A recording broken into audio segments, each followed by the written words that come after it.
All right, part 3.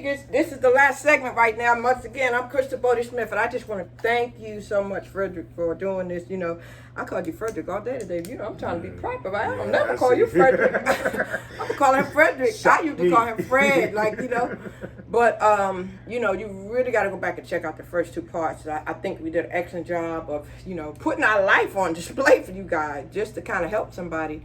You know, Fred's been talking about his addiction. We talked about the domestic violence. He said we ain't really talk much about it. I ain't really get into that much. So I guess you got something you want to get off your chest because it sounds like you want. Not really. I mean, we've touched on domestic violence here and there, but then it always end up going somewhere else. Yeah, you know? Because there's so many topics like this. Talk about the addiction, then. You wanted to say something. We will go back. I promise you, we'll do that right now. So tell me what you were getting ready to say. And again, you got to go back. My YouTube channel is Krista Bodie-Smith. We'll put this up. You'll be able to see it. We'll all share it. But you really want to go back according to the titles and watch the part that really can help you or somebody you know. Because this is not for us. We're doing this for you, okay?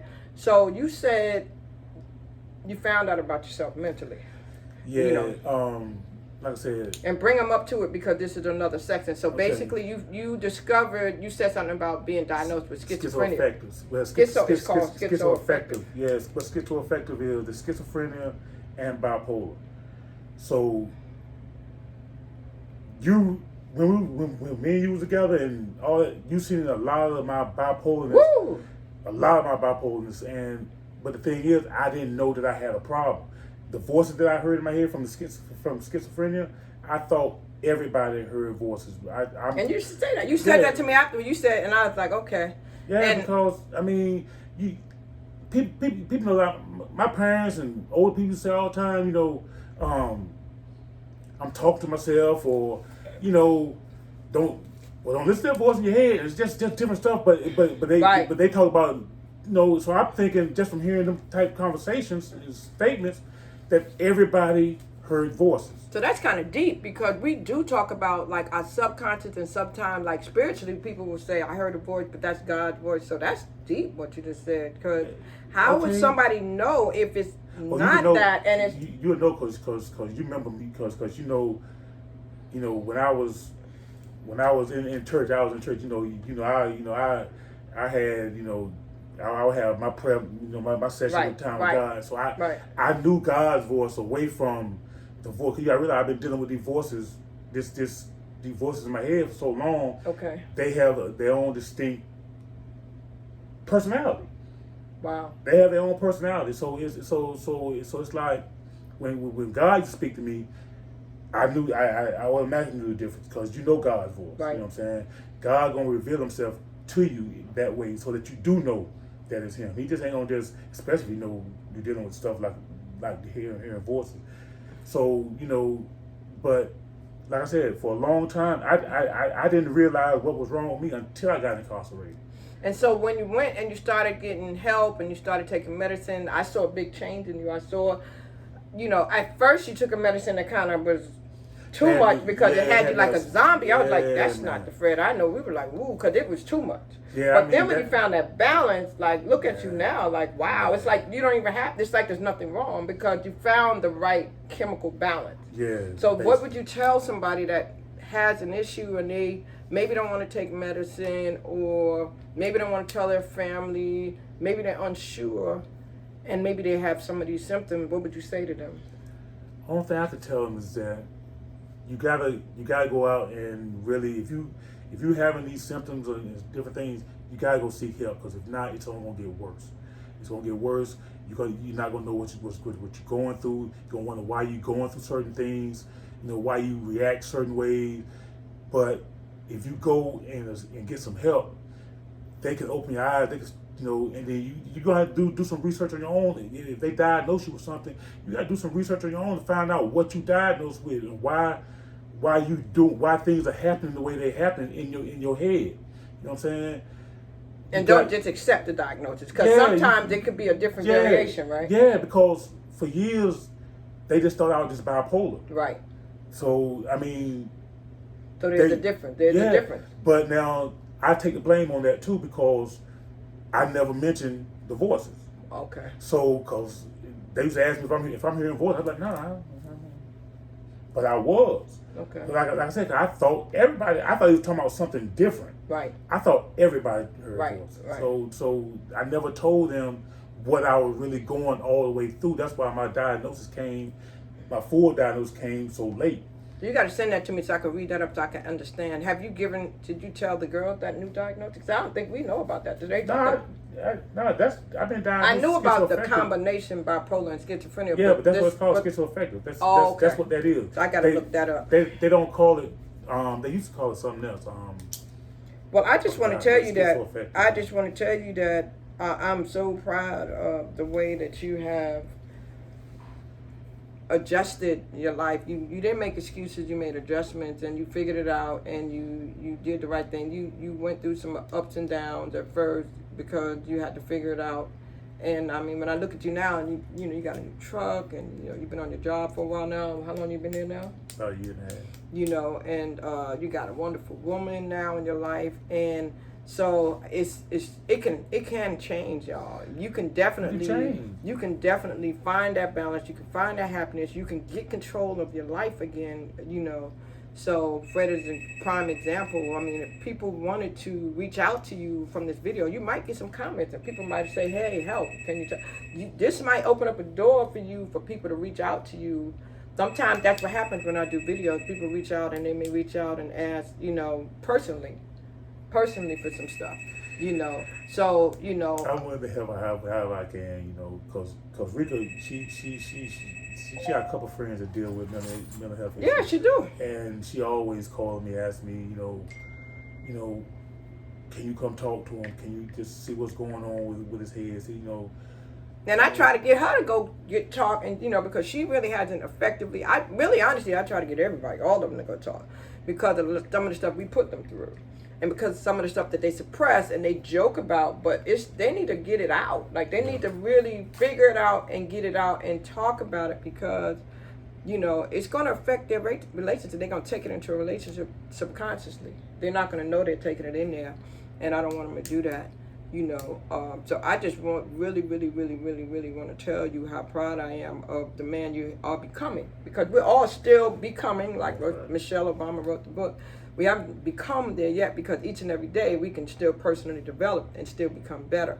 And the only way we do that is by doing what Fred said, acknowledging and accepting whatever it is, and not always being so quick to defend and to be offended when people tell us stuff. And if you hear something 7 times, then that's definitely, and I'm still, I got a lot of stuff with me. I have a lot of stuff with me that I still got to work on, guys. I still hear a lot of stuff, and I'm a leader in the community. I do a lot of things. I'm trying my best, but I still have a lot of issues, because I stretch myself a lot, so I'm still working on that. So keep me in prayer for that. But I still have a passion for you guys. And so I wanted to do this and really come and share, and, also to let you know how proud I am today. And, I wish you the best. I wish you the best with everything, all your endeavors and everything. I'm so grateful that we can still be cordial, that we were, able to still, be there for the girls like we are. I hope that somebody out there really sees this video. Again, the first video we talked about how people separate and get divorced, and they have irreconcilable differences, but they dog each other out. They can't even get along, and they talk bad about each other. And it's really not healthy for the children. So guys, go back and watch that first video for that. And but some of the stuff we went through, it's funny because we talked about during the addiction part where I almost ran you over with the car. That was funny. But what is something that outside of that really stands out in your head? I mean, the craziest thing that happened with us. I'm gonna tell you what it is for me that I really think about, the Bonnie and Clyde thing, that time when you were on the run. And I feel like I was Bonnie and Clyde, because I'm running with him, trying to hide, taking the food, going up to the hotel. He on the run from the police. That, when I look back at some of the stuff, we could probably do a movie, Fred. Like, seriously, that was crazy. Yeah, I remember that. So we can laugh now, guys, seriously. But if you're in a relationship and you're doing stuff like that, it really is not cool. It's not really healthy, man. I'm telling you right now. That's unhealthy you want to be, man. You need to get up out that. Yeah, man. And be open, be honest, communicate, and try to get along, man. Even if you're not together, you can get along. You can sit on the chair like we sitting on the chair. It can be done, but you got to first be honest with yourself. You have to be willing to accept your wrongdoing. It took me a long time to be able to do that. A lot of times I didn't want to hit. Who you I telling? didn't want to hit. I know. A whole lot of stuff I didn't want to hit, But, I'm humbling myself now, and I still go through a lot, but, it is what it is. I just try now to get better each and every day. Every day's a new day. Every day you just start again, you just try over, and, you got to get it together, though. You really do. So between the conversation that we've given you today on the mental health, addiction, domestic violence, I really want to come back to that because we really didn't hop on that. And this is Domestic Violence Month. Again, I didn't think I was in a domestic violence relationship. I said that to my girls still, and they be like, Mommy, when you going to realize? So I guess if my daughters are watching this day, I guess I'm going to say it publicly that I guess I really was in a domestic violence. And I was the aggressor. I was, in some cases, the aggressor. I didn't think it was domestic violence because he never really hit me. So let me make that clear. He was never a physical person.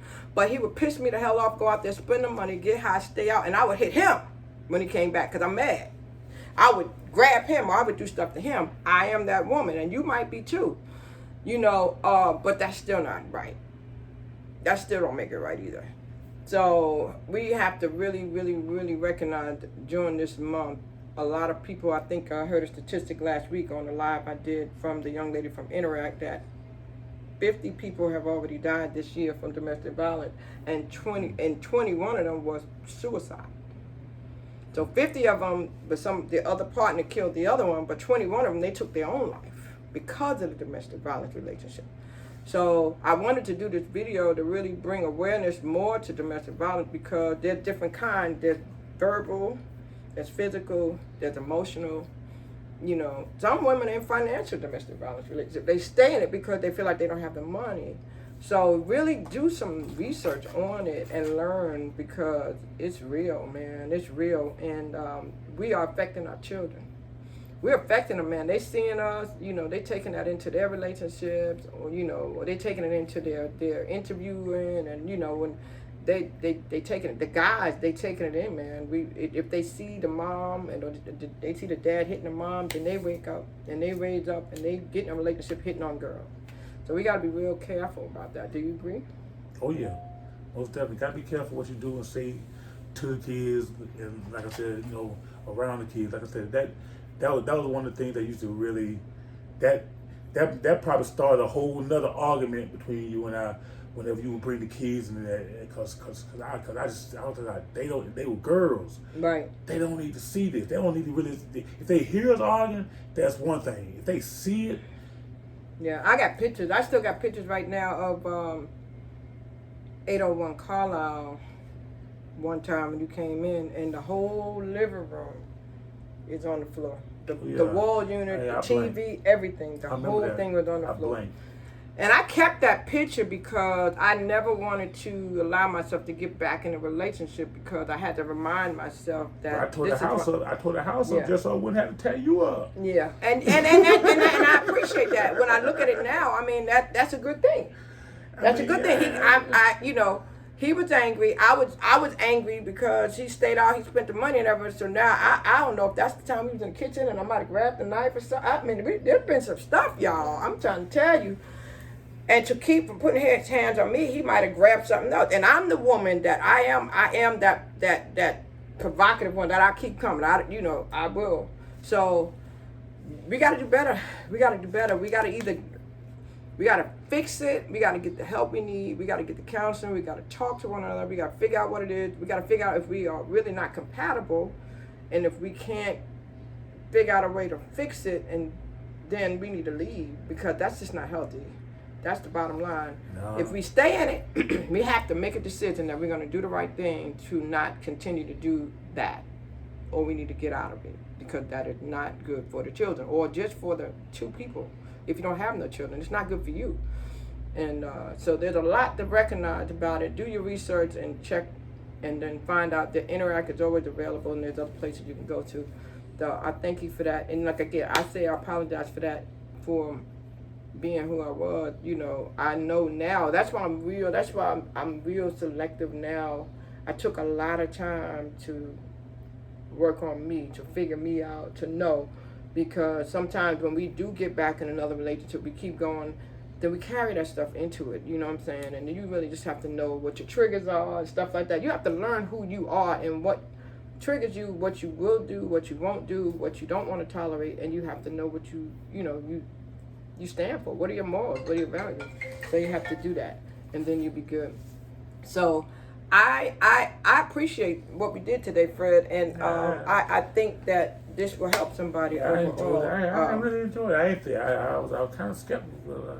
I was doing it at first. I was like, "What this gonna be? What this really gonna be?" But yeah, but you know, it's therapeutic for me too. You know, and you know, it's therapeutic, and I got to meet, you know, the young lady here too, so that's a good thing.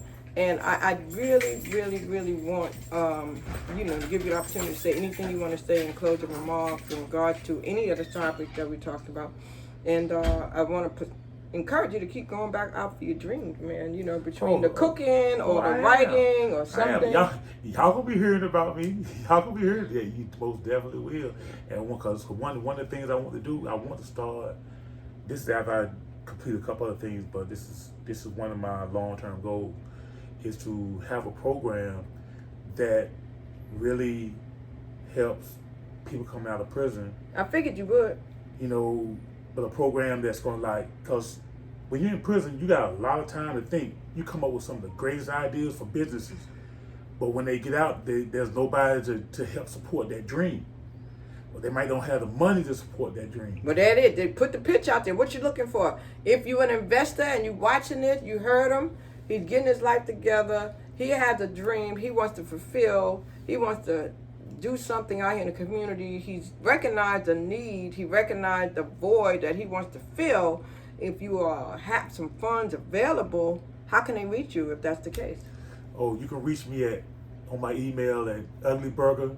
That's UGLYBURGER101 And that name, you got that name because of another vision. That's why I said the prison reform thing is long term.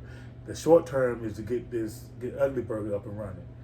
Ugly Burger gonna start with a food truck, then a restaurant. But if you ever had his cooking, comment on this video.